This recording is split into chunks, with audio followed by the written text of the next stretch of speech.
মধুমিতা আমার নতুন একটি ব্লগে সবাইকে অনেক অনেক স্বাগত জানাই। আজকের এই ভিডিওতে আমরা পৃথিবীর বিখ্যাত একটি ফেস্টিভ্যালে গিয়েছিলাম, সেখানকারই আপনাদের কিছু দৃশ্য তুলে ধরবো এবং কিছু গল্প আপনাদের সাথে শেয়ার করব। আপনারা তো অনেকেই জানেন আমরা লন্ডন আসার আগে স্কটল্যান্ডের এডিনবরা শহরে থাকতাম এবং সেখানে থাকার দরুন আমরা এই ফেস্টিভ্যালে অংশগ্রহণ করতে পেরেছিলাম। আজকের এই উৎসবটির নাম ফিঞ্চ।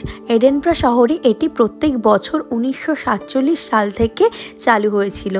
জানেন এই ফেস্টিভ্যালটি নাকি পৃথিবীর সবথেকে বড় আর্ট ফেস্টিভ্যালের মধ্যে একটি। প্রতি বছর আগস্ট মাসের 3 সপ্তাহ জুড়ে এই ফেস্টিভ্যালটি হয় আর এত মানুষের সমাগম হয় এই ফেস্টিভ্যালের সময়। এডিনবরা শহরের চারিদিকে শুধু মানুষের ঢল দেখা যায় এই ফেস্টিভ্যালের দরুন। চারিদিকে কত হোটেল বুকিং, এয়ারবিএনবি সব কিছু বুক থাকে শুধুমাত্র এই ফেস্টিভ্যালের জন্য। আর আপনারা তো দেখেই বুঝতে পারছেন কত মানুষ এসেছে শুধুমাত্র এই ফেস্টিভ্যাল দেখবেন বলে। জানেন প্রায় 60টি ভিন্ন দেশের মানুষ আসে এখানে পারফর্ম করতে। আর আপনারা তো দেখতেই পাচ্ছেন এখানে চারিদিকে এত সুন্দর মানুষের ঢল আর কত মানুষ বিভিন্ন পারফর্ম করছে। জায়গাটি দেখে হয়তো আপনারা বুঝতে পারছেন না কোন জায়গা। এটি অ্যাকচুয়ালি এডিনবরা ক্যাসেলের সামনে। আপনারা যারা আমার আগের ভিডিও দেখেছেন তারা দেখলে হয়তো অনেকটাই বুঝতে পারবেন এটি হলো এডিনবরা ক্যাসেলের একদম সামনের রাস্তা। এডিনবরা ক্যাসেলের ভেতরও অনেক পারফর্ম হয় যেটি রাত্রে হয়, কিন্তু তার একটি টিকিট আছে যেটি 55 পাউন্ড থেকে শুরু হয়।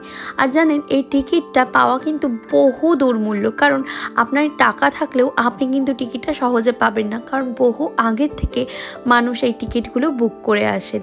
আর দেখুন এখানে কি সুন্দর পারফর্ম করছিলেন এরা, আর এত মানুষ চারিদিকে ঘিরে দাঁড়িয়ে আছে শুধু এই পারফরমেন্স দেখবেন বলে। জানেন এই প্রোগ্রামগুলো হচ্ছে এরা যে সুন্দর পারফর্ম করছে তা কিন্তু একদম বিনামূল্যে, মানে কোনো টিকিট ছাড়াই আমরা এইভাবে দেখতে পাচ্ছি।